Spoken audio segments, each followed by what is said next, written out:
Welcome to the Josh Lodge podcast. It's all about comedy, music, fashion, entrepreneurship, and the culture. I'm here with my special guest today. Derrick Alderson, Okay. So, where are you from? Southside Chicago, born and raised. Hmm. Let me ask you something. What is your biggest pain, comedian? As much as I have to live with it, my voice. It's my biggest pain because I would I grew up being made fun of my voice. I have this very white voice and this very dark skin. Oftentimes doesn't match the moment. Um, and I grew up in the projects on 39th and Cottage Grove, Ivy Wells, pissy elevators, crackheads on the floor, roaches falling from the ceiling. That whole little thing. I had to explain myself on a daily basis to every drug dealer there that I'm from there. And they was like, "No, you the feds," and I'm like, "Nah, I live here." And then my brother had to come and vouch for me, like, "No, I'm following them. Like he from here, man. On Stone, he good, whatever, right?" You have to vouch for me, and so oftentimes I used to make up this voice where I would sound hood, and I'm like, it was so bad. Yo, I'm from here. Hmm. It just sounded mad stupid, and I used to use that for like the longest of times, up until like I worked at the Chicago Board of Trade, and I found people with all walks of life and dark skin, white voice that was making a shit ton of money, and so I got to embracing it off that. So I just found my voice, let's say 10 years ago. Okay. What made you get into comedy? I spoke to some random white woman on a train in New York City, and I jokingly said to her while visiting the 9/11 memorial that I wanted to do stand up comedy. And turns out she ran a club in Manhattan. Of all the people I could have ran into in New York, the one person who had the answer to my want drug me down to the club. And I tried every way possible to get out of this deal. I'm like, I got to charge my iPhone up. You got an iPhone? I got a charger. Fuck. All right, shit. I created some type of excuse, but she overcame it like a comedian does, right? And she came, drove me down to this club in Lower Manhattan. It's closed now, but it's where Chris Rock got his start. Like anybody you see on TV came from that spot in Manhattan. It was I don't recall the club name, but I do know it was red and it had a red Chinese guy at the door. Okay. So, what makes a good comedian? Confidence. Confidence makes a great comedian. As long as you deliver good, no matter what you say, it can be funny. And this may shoot myself in the foot. I discovered that confidence gets you by in a hostile crowd. Tuesday, went to a bar. It was a hostile crowd. I'm not used to hostile crowd. I'm used to club crowds where they already sit down, they're prepared for the laugh. In a hostile crowd, you got to kind of earn it. You got to come out there with confidence. But once again, my white voice, that black crowd, my dark skin, I ain't gonna cross over all the time. But the artists, the comics that did come by, I'm sitting here listening to like, how did they do that? What are they doing that I didn't do? Like, oh, their tonality. This tonality has a way of getting things across. I mean, go and ask your girl for some head, and you go, maybe can I possibly sometimes on Tuesday, it's my birthday, and my mom died, and possibly can you give me some head? Versus suck my dick, Yeah, right? yeah. One of them gonna get the job done. Yeah. Have you ever bombed at doing comedy? Oh, plenty of times. It's horrible.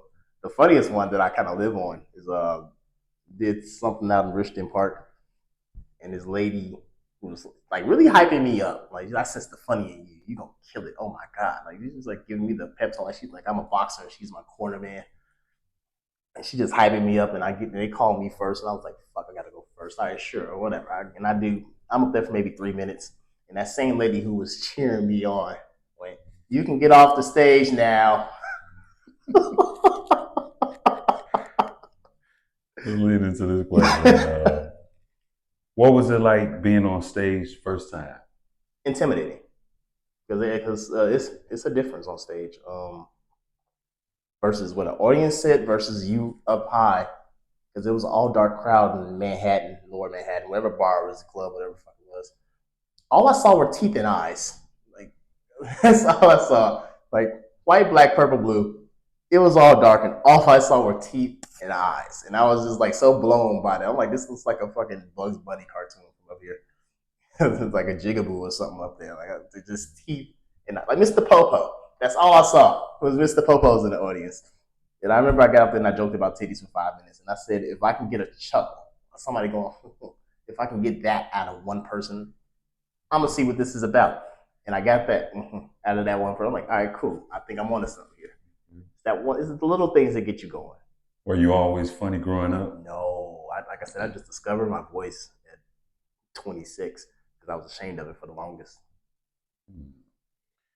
I mean, have you ever thought about doing voiceovers? I have, and I've done it. A very interesting career. I ran into the dude who does the Dragon Ball Z voice for Krillin and all the other side characters. I had I had to contact the dude who does all the voiceovers for the ESPN commercials.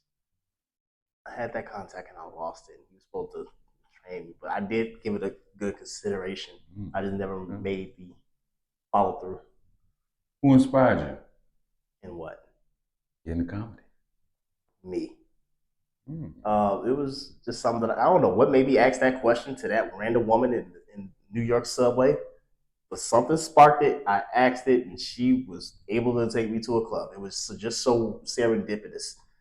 I couldn't plan it out, but that's what happened.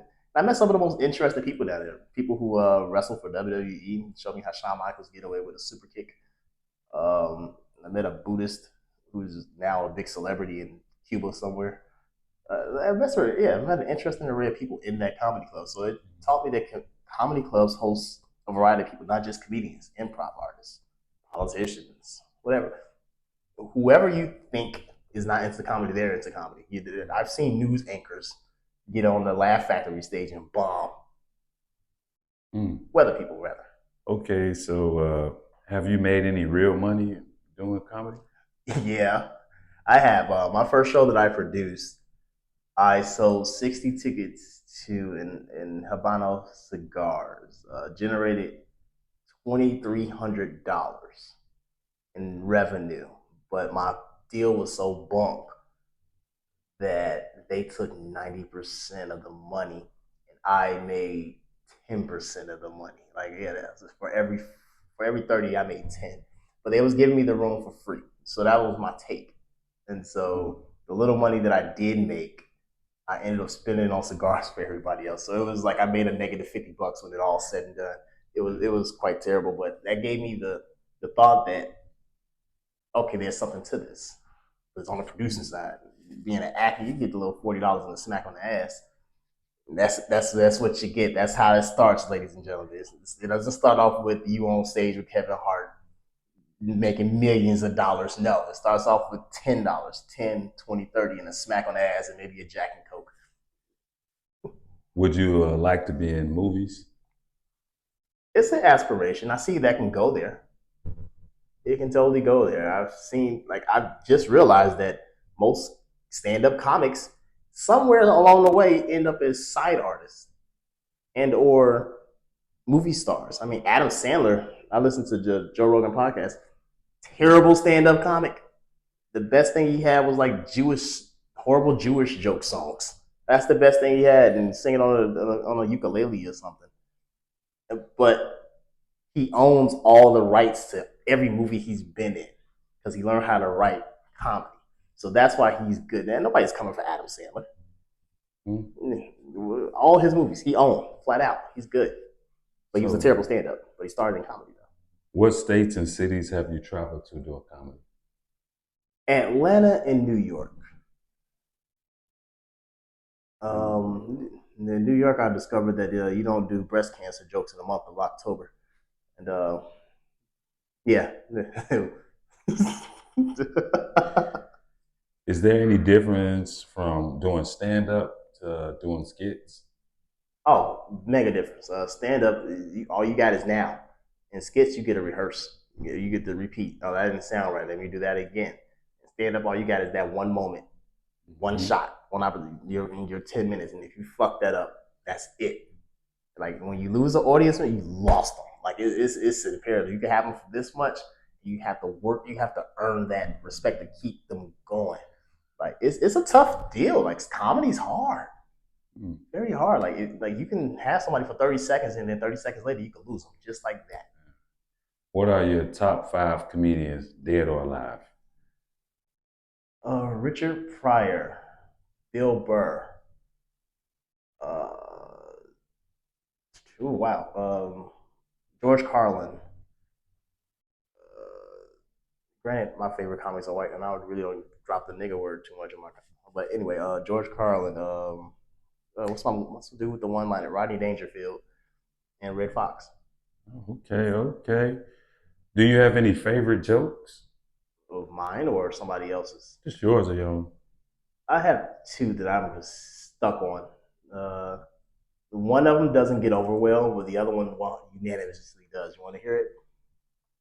Sure. So I got this. This one doesn't always go over well, but when it does, it hits. I want to prove to you that God is black.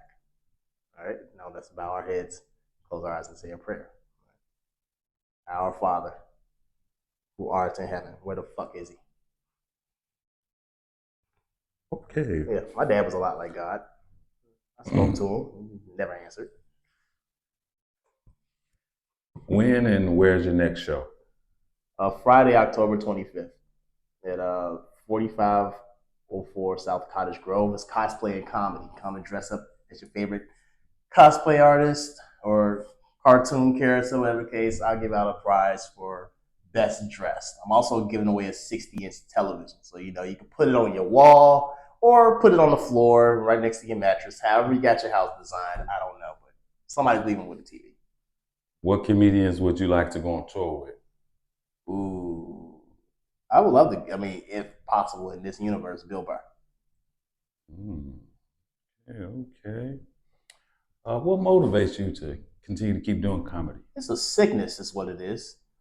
It's literally a sickness. I could bomb one night and have the ambition to get out and do it again because I'm determined to get better at this for one reason or another. I can't really put my hands on it, but the bug then bit me, and it's infected me in every portion of my life. And at this point, I'm in into it, whatever the case. For every good, bad, and horrific moment there is in comedy, I'm here for it. Okay. What was your best experience and worst experience doing comedy? Best experience was this week. I ended up on stage with the guy from Seinfeld, Banya, Kenny, the dude who played Kenny Banya, the annoying comic of all people, right? And I got the 37 seconds of whatever it is that I do, and I made some people laugh and stuff like that. So that was a good moment for Okay. What celebrities have you opened up for? me. That's Kenny Banya, Steven Hittner. This guy gave me some time on stage with him. And, guy from Seinfeld. That was very interesting. That happened this Saturday. It was very interesting at the Comedy Plex in Oak Park. Okay. How many years have you been a comedian? Consistently two, fully seven. Oh, wow. Nice, nice. Let me ask you another thing. Have any comedians stole any jokes from you? Yeah, that happened. And the funny thing is, he told me that I'm a terrible comic. I'm like, so I'm a terrible comic, but you're using my joke. Tell me more about this. So, want to hear the joke he took? He took. It was I'm going to the gym and I'm working out because not because I want to see camel toe, not because it's a healthy thing to do. It's because I want to see my dick. And apparently, a bigger comic than me, who possibly maybe can't see his dick, decided to say that on stage because honestly, yeah, physically he can get away with it, but he didn't create it. He heard it from me and regurgitated it. Hmm. How has comedy changed your life? Oh, for the better. I've met so many interesting people. So many, like every walk of life. Any and everybody can be a comic, but it's just the strange people that walk in on that stage determined to make strangers laugh. Like I said, it's a sickness, is what it is. We're determined to get up there. And we're like, oh, I got the balls to come up here and say something that's going to either make you laugh or it's going to offend you, or neither. And you're just going to suck, and you're just going to go through the pains of shit. And everybody goes through the pains of shit. So Okay. What advice can you give to up and coming comedians? go through the pain. It's funny at the end of the pain. There's some hilarity there. You got to learn to just roll with the punches. You know, just like the lady who you can get off the stage now. Like That is the funniest shit in the world to me at this very moment. However, when it happened, that was damning. I felt so bad. I went out and I Ubered, and I ended up picking up some more comics. Oddly enough, and they're like, "Hey, come to an open mic." And I was like, "Fuck, okay." And I ended up doing good there. So it taught me that there's a difference on where you tell your jokes at because every audience isn't the same. So Mm. my jokes landed at the mic that I went to with the comics, but in that area, which I did my jokes at with, you can get off the stage now, flatline. Where do you see yourself in the future of comedy? Producing shows, maybe a commercial or two. I see that it's possible to really live off this if you hustle it right and meet the right people and align yourself with the right people. Unfortunately, this is an ass kissing business. It really is. Like you got to sit here and like, hey guys, and schmooze up to them a little bit, make sure they like you, and then they put you on their shit. It's totally that. It's totally clicky. If you're not in a clique, if you ain't clicking with them, they don't put you on. But if you're an outsider like me, which I am, I don't kiss ass. I don't need to. I don't have to. I do good on my own. Mm. But yeah, it's very clicky, and I'm not a clicky guy. I get along with everybody, but I'm not a clicky guy. You gotta have loyalty. I get that, but they're doing it kind of cool over here, and I want to see what that's about. Okay, so what social media platforms are you on? Instagram and Face of the Books, and I'm about to start a YouTube channel myself because I'm an Uber driver, and I have so many stories on the debauchery that happens in my back seat, like every walk of life, and then sat in my back seat. I'm telling you, around the 2 o'clock hour, if you think you're not getting, if you think that you're not getting Mm. cheated on, you probably are, and your wife and your husband is leaving work at 2 o'clock to go do their dirt at 3 or 4 to make it home by 5:30, like nothing ever happened. Okay, okay. So tell everybody what's your name again and all the social media platforms where they can find you to book your shows at, to come out and see you to support. Well, my name is Derrick Alderson, and unlike you guys, I know you all came from broken condoms. I came from a broken home, and you can reach me on Facebook or the Instagram, soon to be YouTube. You can come out to my show on October the 25th at 4504 South Cottage Grove. I will be giving away a TV, and I have some of the hottest comics in the city. Second city, some from third city, fourth, whatever, right? They're all over the city, all over the place. They will make you laugh. And if they don't, I'll kill them. Anyway, so Well, let's about wrap it up. And I want to say thank you for coming on to the podcast and good luck. thank you. Thank you, Josh.